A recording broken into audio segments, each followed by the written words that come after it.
Chapter 22, the respiratory system.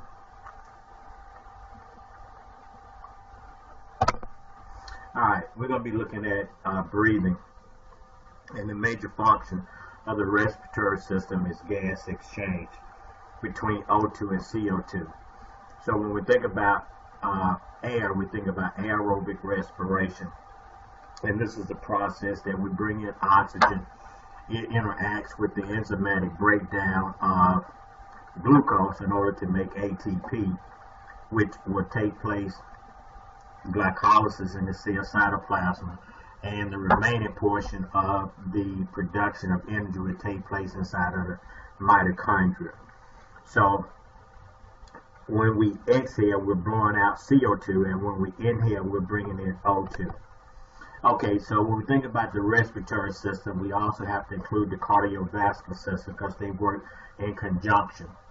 So as we bring in the O2, the blood will pick it up in the lungs where it's deoxygenated from returning back from the tissues by way of the superior and inferior vena cava and coronary sinuses, and there it picks up oxygen and becomes oxygenated, and it's going to be distributed throughout the general systemic circulation. Now, the urinary respiratory center, they regulate fluid and electrolyte balance, and I think that's the slide I put in the content here that talks about fluid and electrolytes. Alright, this slide just looked at some of the learning objectives.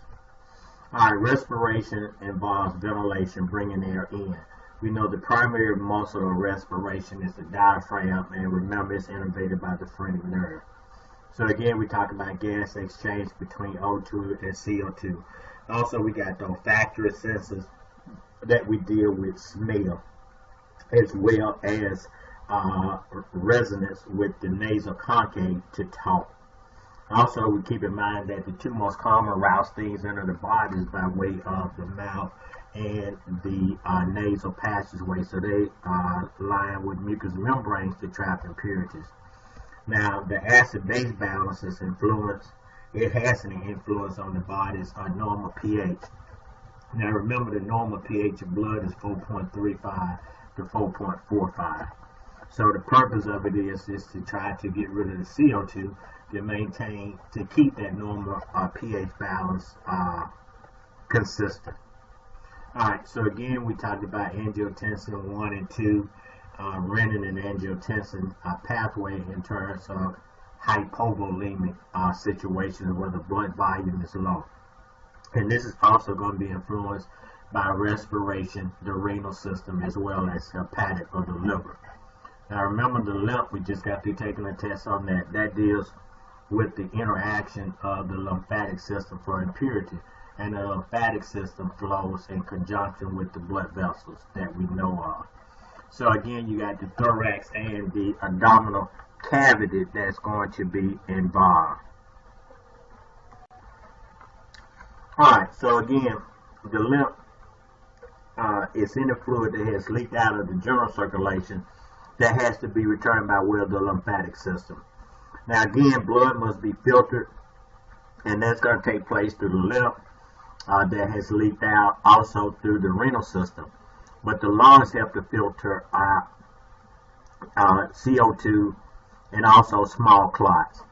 Alright, again, the abdominal contents are going to be released through urination, defecation,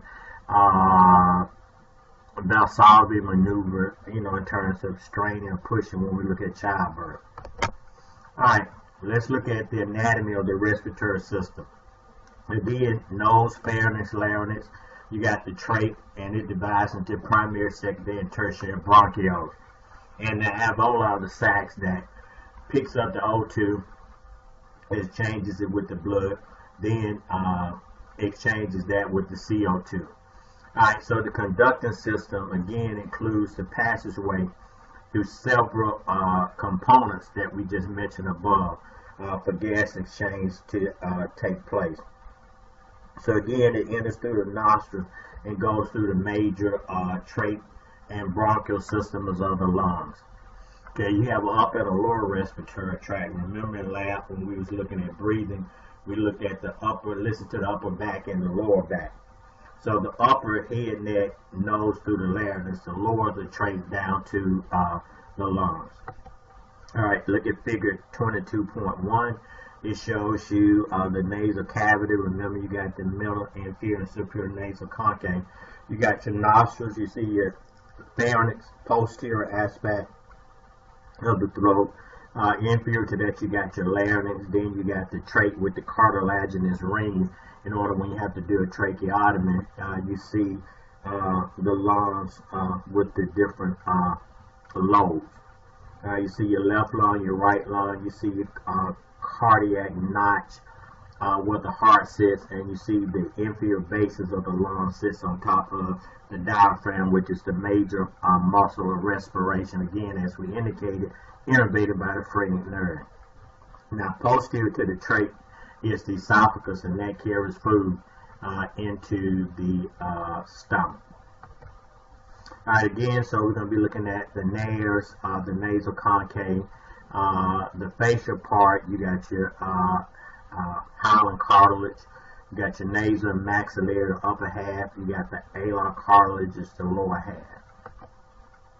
All right, if you look at the anatomy, you got the bridge, the dorsum of the nasi, apex of the nose, the ali of the nose, the lateral regions of the nose that expands, the philtrum, the little split inferior to the nasal septum.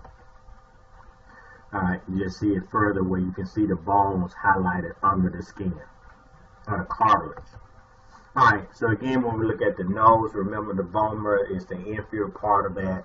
The bone is made up of hyaline cartilage. You have your ethmoid bone and sphenoid that makes the roof and the floor of the cavity, the paranasal sinuses, and the nasal lacrimal duct. That's from tearing that drains into the nasal cavity when you cry a lot. So the hard palate plays as a divider between the oral cavity and allows you to breathe at the same time you're chewing food. Okay, let's look at the fibrissae. These are the guard hairs that help to block insects and debris from entering the nasal cavity. Again, the vestibuli starts with the nasal cavity. Then it divides or dilates the chambers inside the nostrils. So the posterior of the nasal cavity can expand into the larger chambers, but it has not as much open space. Now, each time we breathe, we take in about 500 milliliters of air, but the whole 500 doesn't exactly reach the lungs, because we lose about 100 to 150 milliliters in the anatomical dead space of the upper respiratory component. All right, again, the meatus, these are air passageways beneath the concave of the nose. The air is supposed to be warm, moistened, and filtered as it comes in, so it's not cold when it enters the lungs, because cold things cause vasoconstriction. The olfactory smell, it deals with odor. So it has the ciliated pseudostratified column-shaped epithelial cells. The imobacilli has sensory cells that help to bind to odorant molecules in order to alert the body of smells that may be harmful to you. Alright, when we look at the epithelium, we see, again, we said you got the pseudostratified, you have goblet cells that secrete the mucus. They play a role in protecting, they propel and move it toward the posterior wall, because if you can swallow it into the GI tract, the stomach is acidic and it helps you get rid of those impurities. Now, when we look at the erectile tissues, the venous plexus in the epithelium, they are inferior to the concave of the nose. Between every 30 minutes to an hour, the tissues on one side swells with blood that restricts airflow through the nostril area. The inguinal side gives it time to recover from drying, so to keep the air moist as it flows in. Alright, figure 22.3b just gives you a schematic of the location of the nasal concave, soft palate, your uvula, the little thing in the back of the throat, your glottis, you're going to have your epiglottis, You see your mandible bone and your hard palate. Okay, cadaver section of the same view. Okay, another anatomical picture of the upper respiratory tract where you see your nasal pharynx, then beneath that is the oral pharynx, then the laryngeal pharyngeal location. You have a constrictor that regulates the airflow in that area. Again, you got your vomer as well as your septal cartilage. All right, when you look at the regions, they just show you in the nasal pharynx, you remember the eustachian tube or auditory tube that connects the middle ear with the throat. A lot of times kids have sinus infection in that area. Oral pharynx, again, it contains the palatine tonsils, and the laryngeal pharynx, it has the cricoid cartilage as well as the esophagus starts there and goes into the cardiac region of the stomach. So again, the nasal pharynx passes air and is lined by pseudostratified columnar. The oral pharynx and laryngeal pharynx passes air, food, and drink. They contain your stratified squamous epithelial cells, and the pharynx aids in swallowing as well as speech.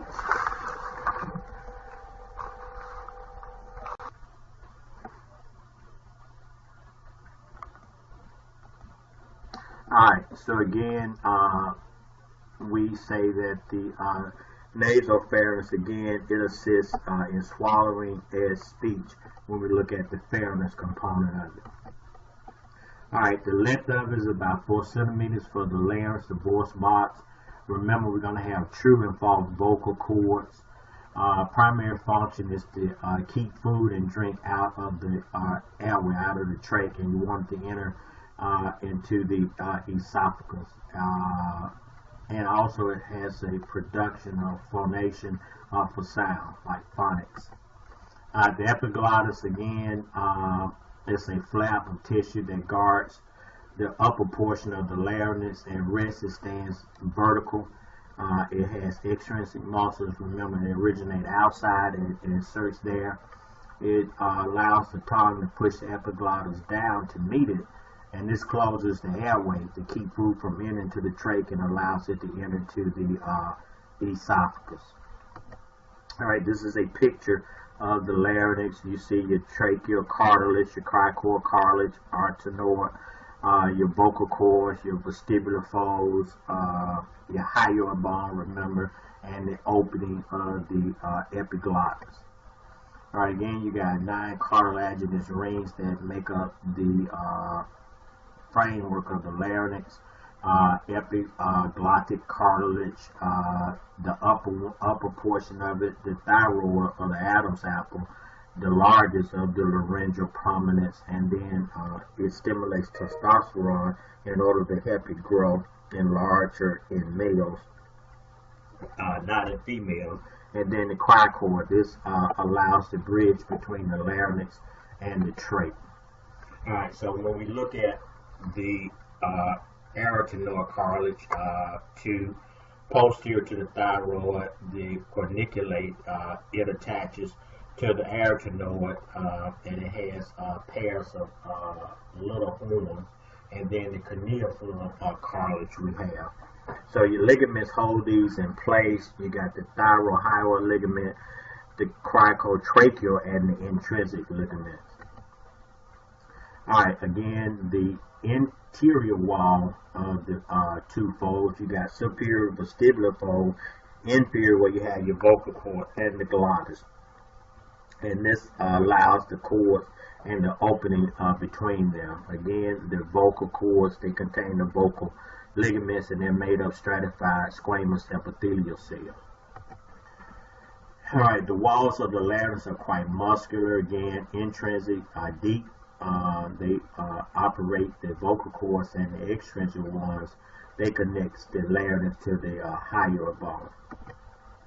Again, intrinsic, they regulate vocal cords for speaking, air force between them. Adductor cords, they vibrate, producing high-pitched sound when the cords are taut, low-pitched when they are loose. Loudness determines the amount of air that's passing between the vocal cords. All right. It can produce crude sounds based on the action of the tongue, lips, oral cavity, and the pharynx. A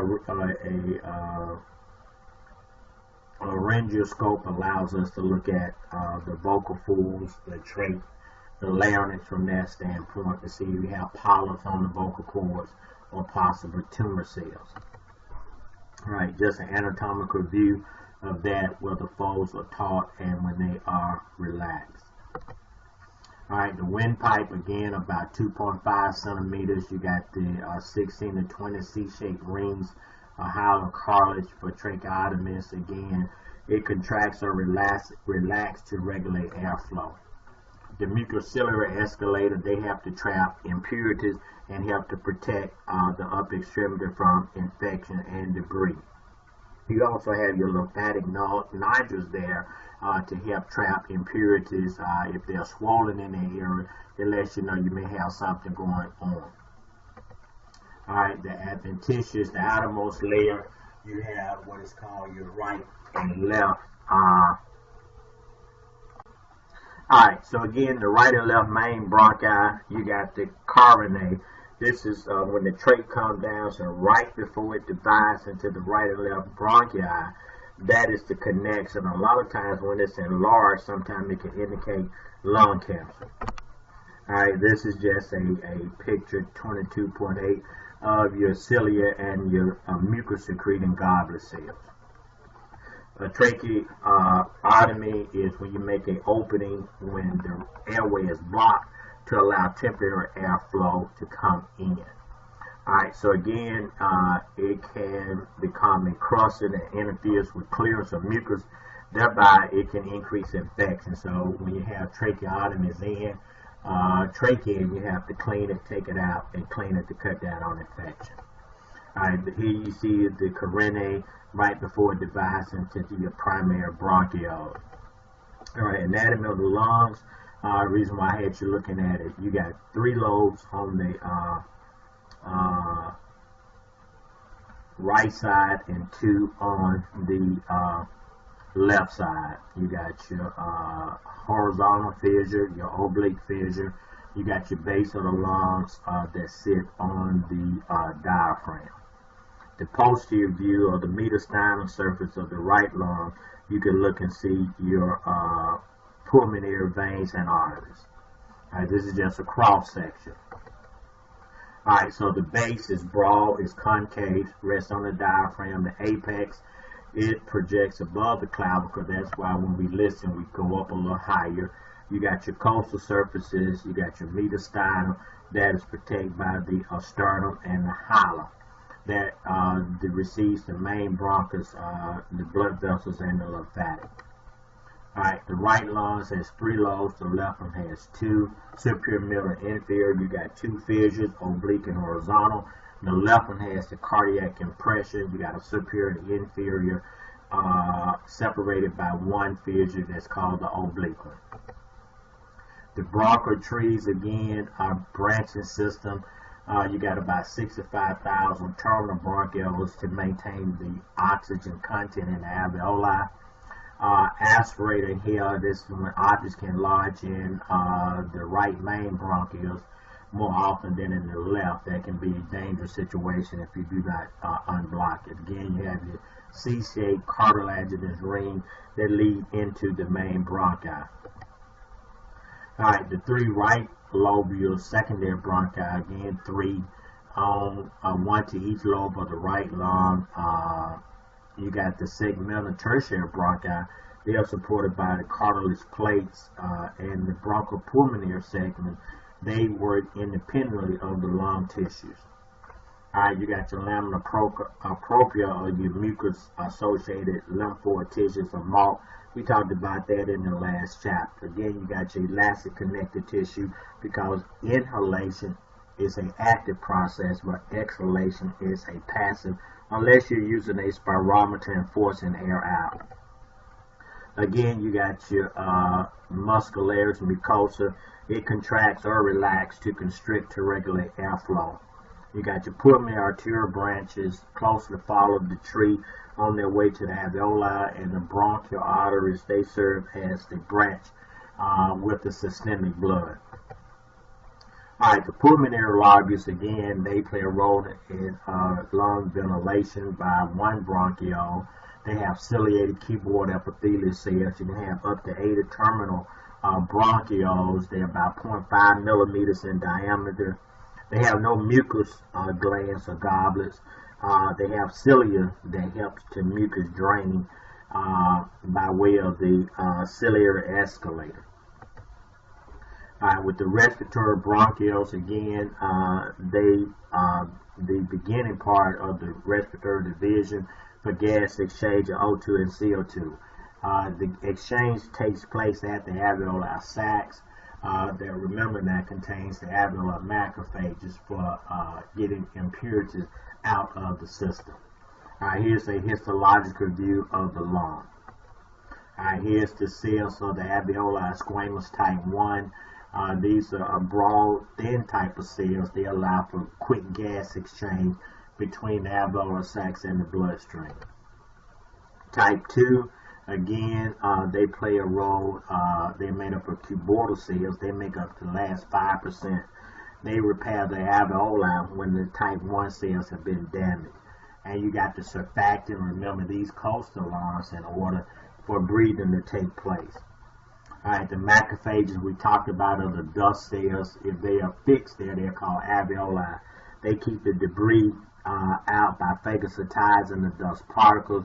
You got about 1 million dust cells that die each day as they move up and down the escalator, cleaning impurities out of the upper and the lower respiratory tract.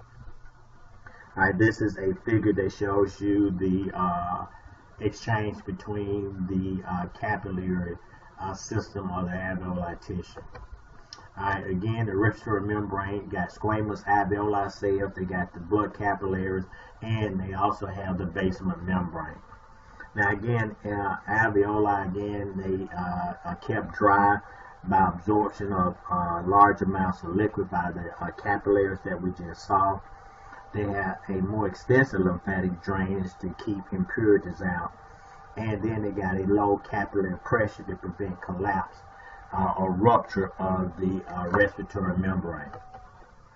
Alright, this is just a histological view of the pulmonary alveoli, a diagrammatic view. Alright, parietal and visceral and the pleural cavity. We talked about that when we looked at in Anatomy 201, where parietal, pleural, this is closest to the lungs. Visceral is off of the lungs. Where visceral, they are on the lungs. Is parietal is off from it, and the fluid in between is maintained in the pleural cavity to allow for breathing without friction rub. They also maintain the pressure gradient and compartmentalization of the fluid in the organs of the lungs. Alright, again with ventilation, we're going to be looking at, you can see this slide that looks at some of the outcomes that you should take away when you read this particular portion. Alright, you got the respiratory cycle, quiet respiratory, effortless, automatic, forced respiration, deep, rapid breathing during exercises. So you got pressure differences in terms of atmospheric pressure with the 750 atmospheric pressure that allows a difference in the pressure allows air to flow down in concentration greater for ventilation to take place. Again, we said the diaphragm is the primary mover of respiration. It enlarges the cage in order for air to enter. So it makes up 2/3 of the airflow into the lungs.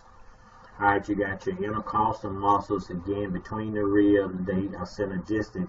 They help the primary mover, which is the diaphragm. The scalenes, they elevate ribs 1 and 2 that help the internal, external, along with the diaphragm. You got accessory muscles, your erector spinae muscles, serratus anterior sternocleidomastoid to increase the volume of the thoracic cavity. Alright, with normal quiet, expiration is passive. It causes a recoil effect, does not require energy. Forced expiration requires the abdominal cavity, internal intercostals to help force air out. A lot of times when we're using a spirometer to force it out. The Valsalva maneuver takes a deep breath, holding it by closing the glottis, pushing the abdominal muscles down to raise the pressure, helps with defecation, vomiting, childbirth. Alright, this just shows you a schematic of the respiratory muscles. For inspiration, you see how they increase the diameter of the thoracic cavity, and exhalation, they compresses it. Alright, again, breathing is under neural control, the phrenic nerve. Yes, it is regulated in terms of independent of thinking about it, involuntary, not like voluntary with the skeletal muscles. Again, depends upon repetitive stimulation of the skeletal muscles by the brain. Again, ventilation of your ventral respiratory group. These are the primary generators of rhythmic breathing.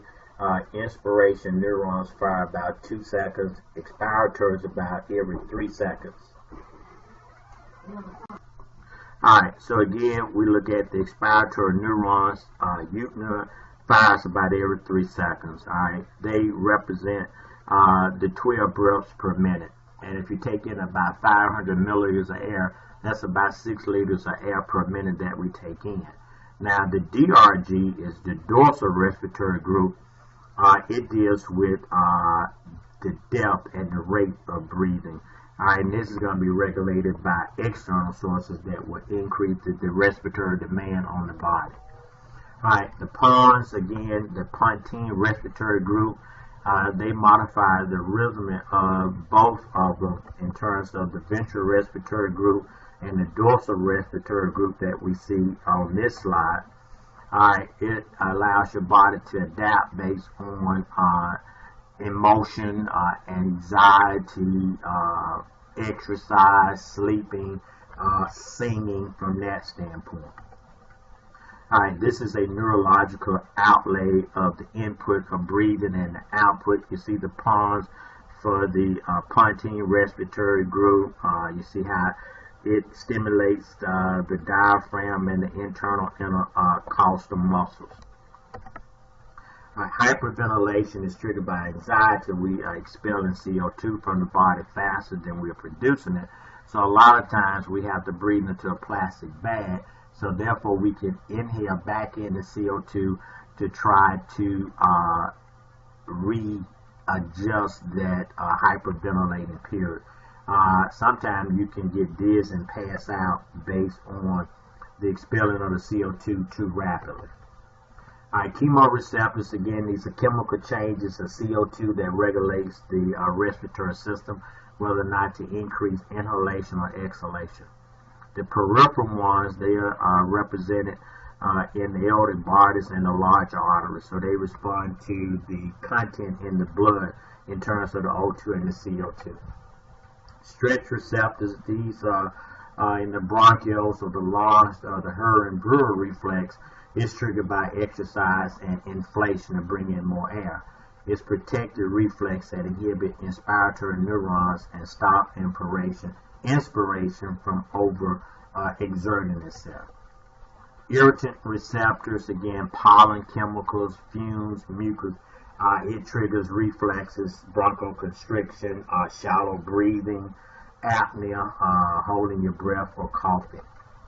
Alright, the baroreceptors are here, the chemoreceptors, anatomic, you see the aortic bodies, the aortic arch, the carotid bodies that we see, the vagus nerve innervation to the heart. Alright, again, when we look at voluntary control, it's regulated by the motor cortex of the frontal lobe of the cerebral hemispheres. It travels down the cortical spinal tract to the respiratory neuron, and they can bypass the brain stem altogether. Limits to voluntary control: when the O2 levels get to a certain point, it automatically overrides it. So this, like kids say, I'm gonna hold my breath. Well, you may pass out. but it will reinitiate the breathing process. Remember, I talked about atmospheric pressure, 700, not 50, but 760 millimeters of mercury. This is the lower and the higher levels depending upon your elevation standard. Alright, Boyle's law is a constant temperature pressure gradient are given. So the lung contains a quantity of gases, so the lung volume increases internally, so you raise, it affects the internal pressure, the intrapulmonary pressure, that falls. And the pressure internal falls, and the outer pressure is high, that allows the air to move in. Alright, so as I said, the pressure has to push the air in. So what we want a situation is that the pressure outside in the room is higher than that in the lung. So this allows the pressure to push air in. Now when the pressure of the volume decreases and the intrapulmonary pressure rises, so the pressure inside is greater than the pressure outside. It could be just 1 millimeter of mercury difference, like 761 internally and 760 out. That allows the air to be forced out of the lungs. Alright, so again, it measures how far a column of water will be moved based on the pressure that it takes in. So it's equivalent to about almost 1/2 of a centimeter. Alright, the intrapleural pressure, this is slightly negative pressure between the pleural layers. You see the recoil of the tissues of the thoracic cage pulling it in a different direction. So this allows the difference between the parietal and the visceral layers for the layers to stay closer together, and it's about -5 centimeters of intrapleural pressure results.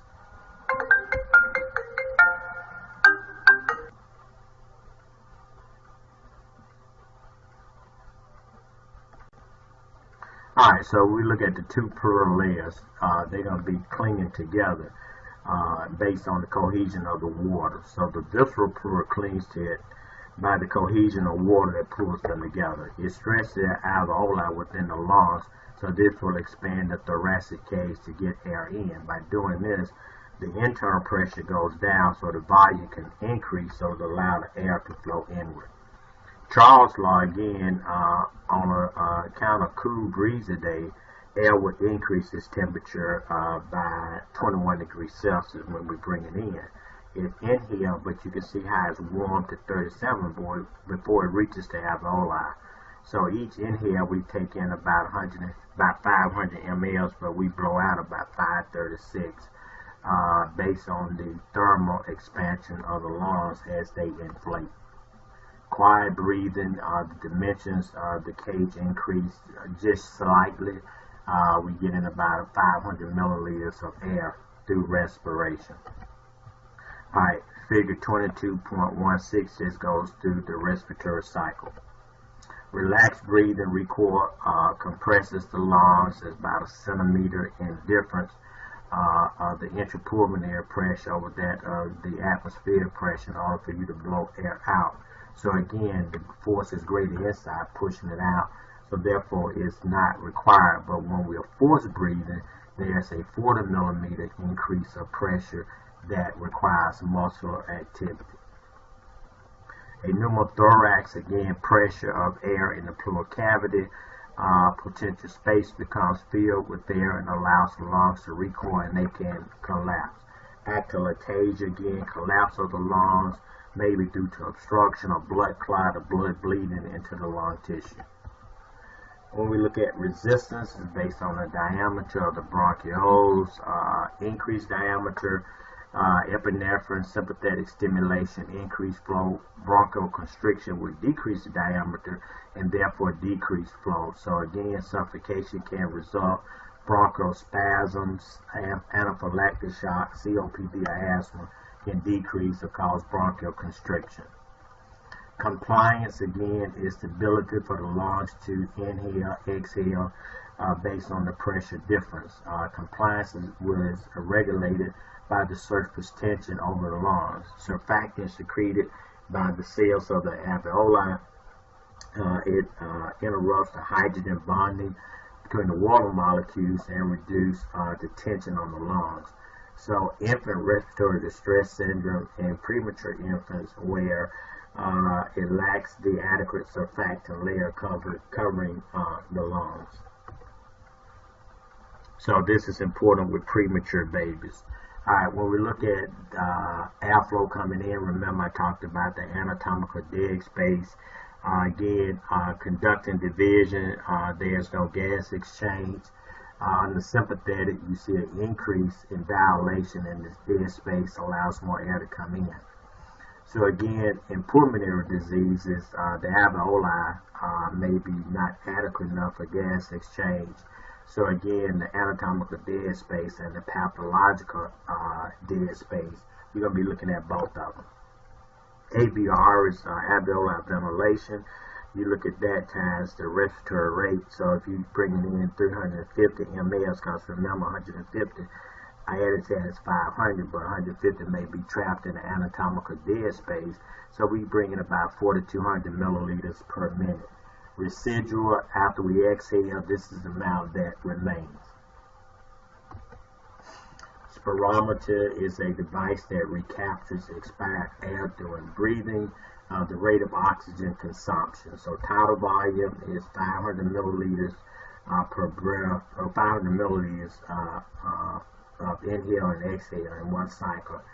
Inspiratory reserve, the maximum effort in excess of the tidal. Inhale 3,000.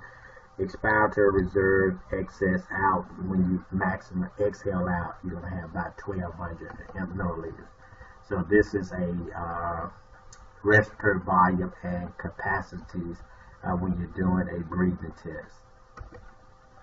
All right, this diagram just kind of goes through the schematic.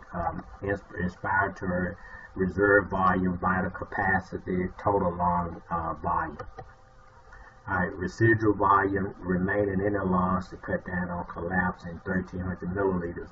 Vital capacity, again, we're going to be looking at the expiratory reserve, your total, and your expiratory reserve that comes out to be 4,700 milliliters of air.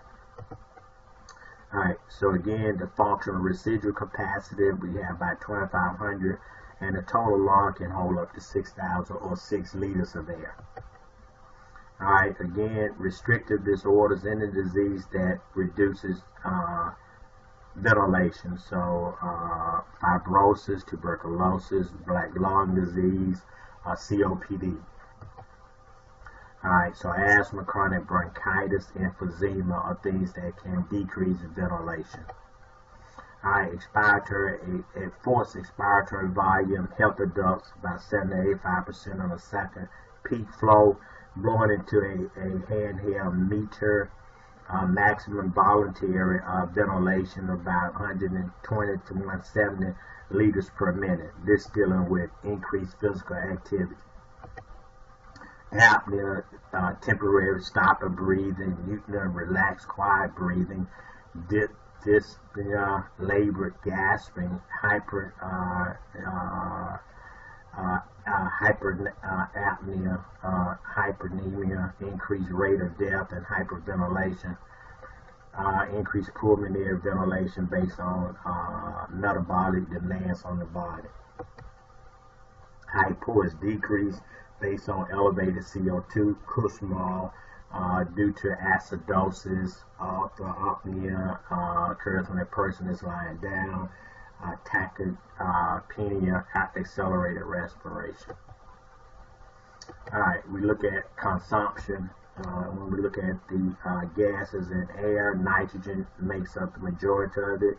Then oxygen at 21% almost, and 0.04 carbon dioxide, along with nitrogen, along with neon, helium, methane. These are the partial pressures that we have with the nitrogen, the oxygen, the CO2, the water that gives us that atmospheric pressure, 760 millimeters of mercury. Alright, table kind of breaks it down when we look at the exchange of O2, CO2, with O2 about 65%, and CO2 again has a great affinity for the hemoglobin than does O2. Alright, so again, we talked about this gas exchange swapping of O2 for CO2, becoming oxygenated, deoxygenated. So for oxygen to get into the blood, it must dissolve with this in water to pass through the membranes and into the bloodstream. And carbon dioxide has to leave the blood to be bypassed to diffuse into the lung tissue. Alright, so we look at the gases diffusion down their gradient Henry's law. And we talked about this, that is more CO2 in the blood than in the lungs. So by definition, and when it's deoxygenated, when it moves from the lungs to the alveoli tissue and vice versa with the O2. So we look at unloading CO2 and loading O2. Deals with the erythrocytes or the red blood cells, and they have 2 alpha and 2 beta binding the site. So at rest, the RBCs spend about 0.75 seconds in the alveolar capillaries, and in strenuous exercise, much less time, by 0.3. Alright, this is just a gas exchange based on schematics from a higher to a lower concentration. Alright, hyperbaric O2 chambers. We can treat tissues with saturated pure oxygen in order to get more nutrients to the tissues for mending and healing, and also is good for anaerobic bacteria that does not like or cannot tolerate oxygen. Alright, we look at figure 2219. It just shows you the gas exchange between the pulmonary and the systemic circulation. Alright, figure 2220, you got your normal grade of oxygen, lower O2 level, and a higher grade of oxygen in the hyperbaric O2 chamber.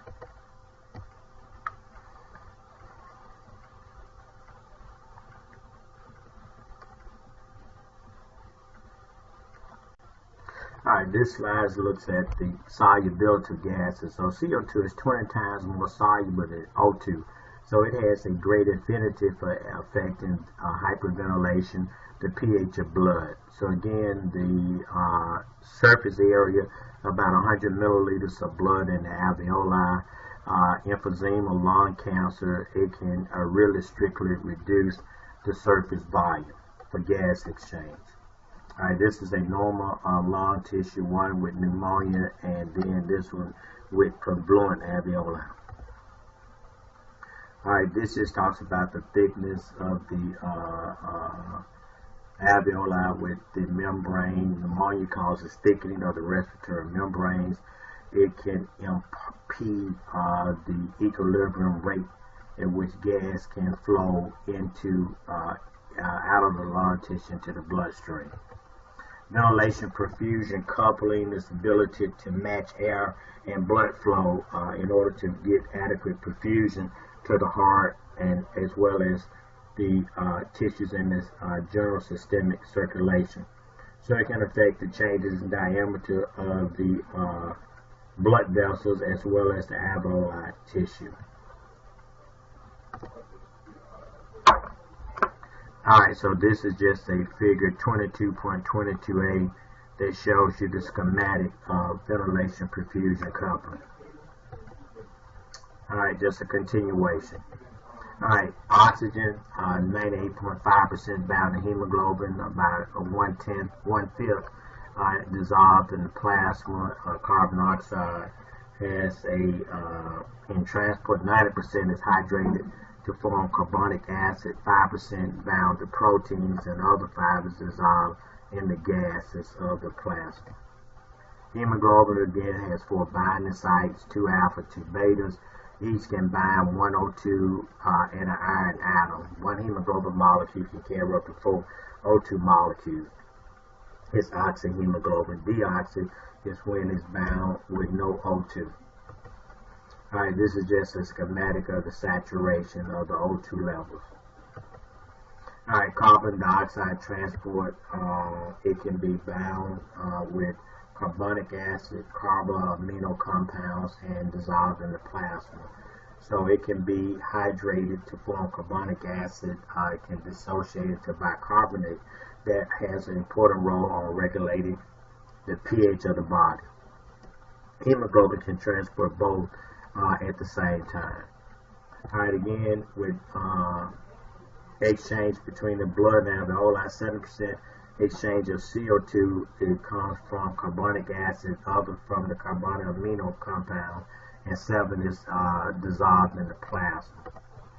Alright, carbon monoxide competes for O2 binding sites. It's odorless, colorless, and you can get it from furnaces, space heaters, but it has a 210 times greater affinity for hemoglobin than oxygen. Alright, so this can cause you to get lightheaded, pass out, and die from carbon monoxide poisoning. CO2 loading diffuses into the blood as carbonic anhydrase in the red blood cells. It can be catalyzed, and you can get a chloride shift that affects the negativity of the blood. Unloading is the ability of hemoglobin to bind to oxygen.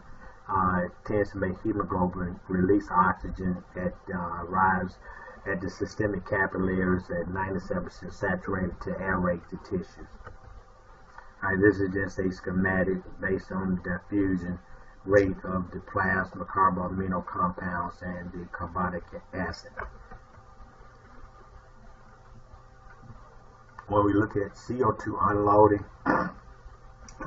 hemoglobin loads O2, its affinity for hydrogen drops, dissociates from the hemoglobin and binds to HCO3.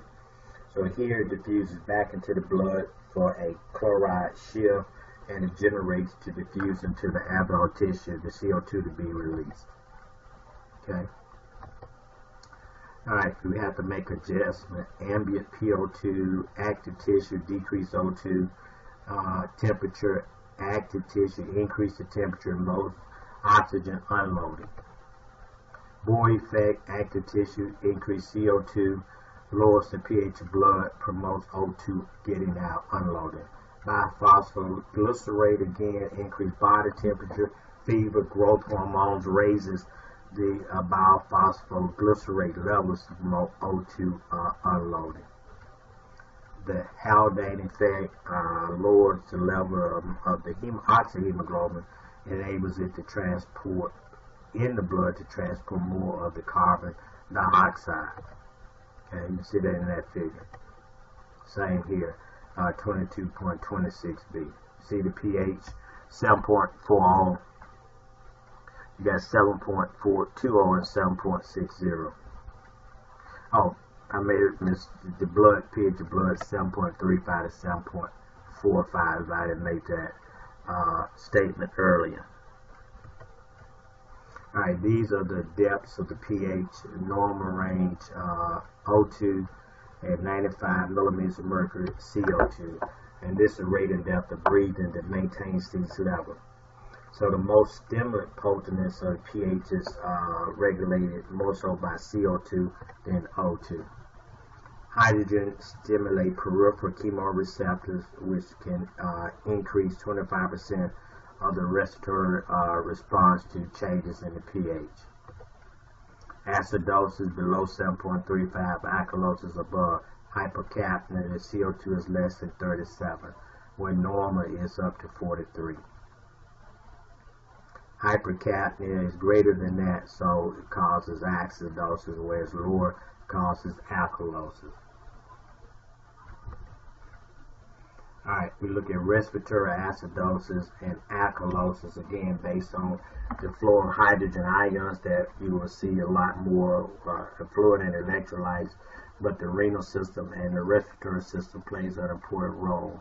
So hyperventilation can correct this by blowing off CO2 faster than the body can produce it to push it out. So CO2 is expelled plus water. You form your carbonic anhydrase that can dissociate into bicarbonate or hydrogen. So reduced H2 reduces the acid, raises the blood pH back to its normal content. And alkalosis is just the opposite by raising the hydrogen concentration, lowering the pH back to normal. Ketoacidosis, a lot of times you see in diabetics, they spill ketones. you get Kussmaul's respiration, where it can lead to hyperventilation and acidity in the bloodstream, in the blood system. CO2 has a strong indirect effect through the pH. You increase the CO2 at the beginning of exercise. You need to increase ventilation to quickly expel this out based on the change in the chemoreceptors monitoring this process. Alright, hypoxic, low O2, it drives respiration. So this is when the PO2 is lower and lower than the CO2. Emphysema, pneumonia can cause this.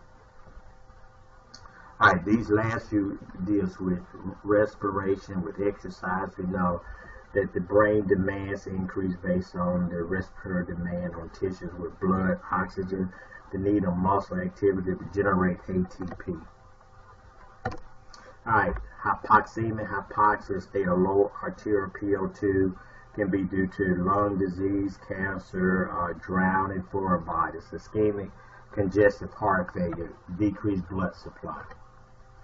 Anemic blood carrier anemia can result from the inability of the blood, histotoxic, again, metabolic poison of the tissue, cyanosis, bluish of the skin due to the low O2 concentration.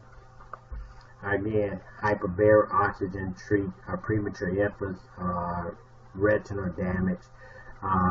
Again, when we look at oxygen toxicity, develops when the O2 breath, pure O2 at 2.5 atmospheres or more greater, can affect the nervous tissue, can cause seizures, and the most complicated result is death. Alright, COPD is just constructive pulmonary disease, anything that increases, decreases O2 coming in, smoking, cancer, asthma, things of that nature. Alright, chronic bronchitis, thick, stagnant mucus, chronic cough due to sputum buildup, the cilia is not working properly. Emphysema, again, the walls are fewer, larger spaces, the lung tissue can become more scarred, less elastic, more obstructive, decreased outflow in. Alright, core pulmonary hypertrophy, enlargement of the lung tissue, and can lead to right side heart failure due to obstruction of the circulation in the pulmonary tree. Lung cancer, squamous cell, again, divides into the bronchial wall, can cause bleeding in the lung tissue. Oat cell is the most dangerous. It comes from the primary bronchi. It metastases very quickly. Adenocarcinoma in the mucous gland. Metastasis, it can spread heart, bones, liver, lymph nodes. Normally with this prognosis is very low 5-year survival rate. And this is a lung from a smoker compared to a normal lung with lung cancer. This concludes the lecture on chapter 22.